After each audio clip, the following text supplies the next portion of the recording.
I just want to ask you how you feel for 2019 overall. I mean, your net income declined about 22% from a quarter. What do you make of it right now in terms of the guidance? Well, we got significant momentum moving into 2019. The last quarter of 2018 was extremely good. That was a record quarter for us. I think the numbers that you were seeing may have to do with this IFRS thing that we've been transitioning towards, right? It's a new accounting standards, IFRS 9 and 15, that have really made quarter-on-quarter comparisons quite difficult for the full year. But generally, great momentum. We're seeing data monetization happening very nicely for Globe. We see consumption increasing, hence also the announcement of increased CapEx moving into 2019. Indeed, extra CapEx as well. How much does this affect your earnings looking ahead? Let's give us an idea of the outlook in a bit more detail. How much profit are you going to be making in the year ahead? Well, we are endeavoring. Actually, we do give very little guidance in terms of profitability, but we're really pushing to keep EBITDA margins where they are. We ended the year around 46%. We do think that that's a sustainable level. And revenue growth, we also, like I mentioned, have great momentum on the data side. Barring any unforeseen changes in the competitive landscape, we do think that the company will fare very well. We've got a very loyal subscriber base. We've got a great brand that really pushes the Filipinos into living their digital lifestyle fully, whether it's from video streaming, music, social media, gaming, and now even fintech and e-money. We've got the leading e-wallet in the Philippines now with GCash. Yeah, you mentioned about the new competitive landscape. The Senate has ended its investigation in Mislatel early this month. It looks like it's a go for the Philippines to have a third major telco. How ready is Globe for a new rival? Well, Yvonne, we've always stated, right, we were able to compete very effectively with a very large incumbent, an incumbent that when we started transforming ourselves was many times larger than us. And today, we believe size-wise, in terms of market cap, we're about the same. We've got a much higher market share in revenue terms with regard to the wireless business. We're catching up in fixed line. We're the partner of choice of many content providers out there. And so we think we're well positioned in terms of competition. We'll have to see how they play the game when they come in, but surely Globe will be well prepared.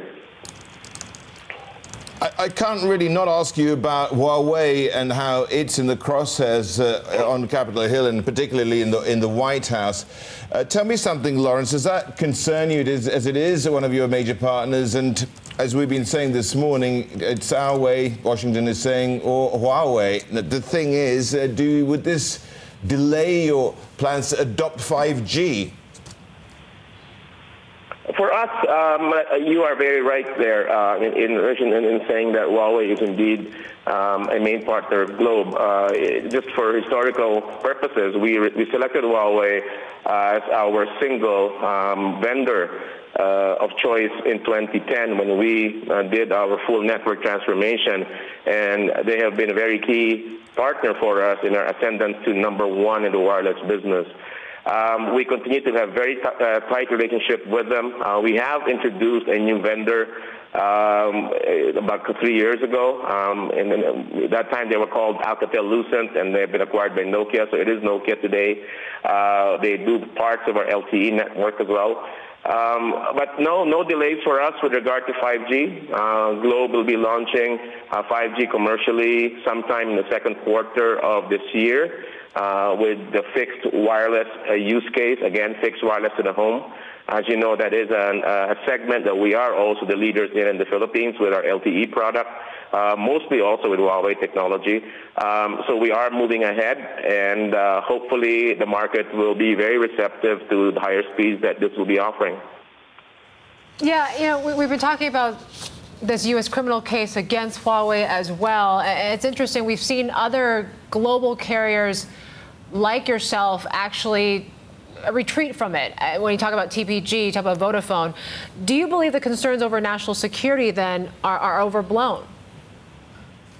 In a certain degree, yes, to a certain degree.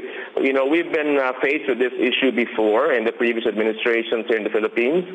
We've been asked to do a very extensive set of reviews of our network with regard to backdoors and Trojan horses and stuff like that.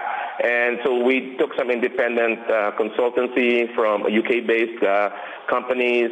We even had an Israeli security company. You know, as you know, Globe uses a lot of Israeli IT with our partner Amdocs.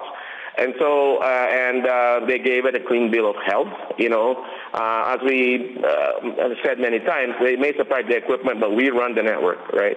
And so we know what's attached to our network. We know what goes through it. We've got very extensive cybersecurity operations as well within Globe, probably one of the most advanced in the Philippines, if not Southeast Asia. It's been a 5-year program for us to shore up this particular aspect of our business. And it's also become an offering that we have been bringing to market for Philippine enterprises. So we're very confident that we're well protected.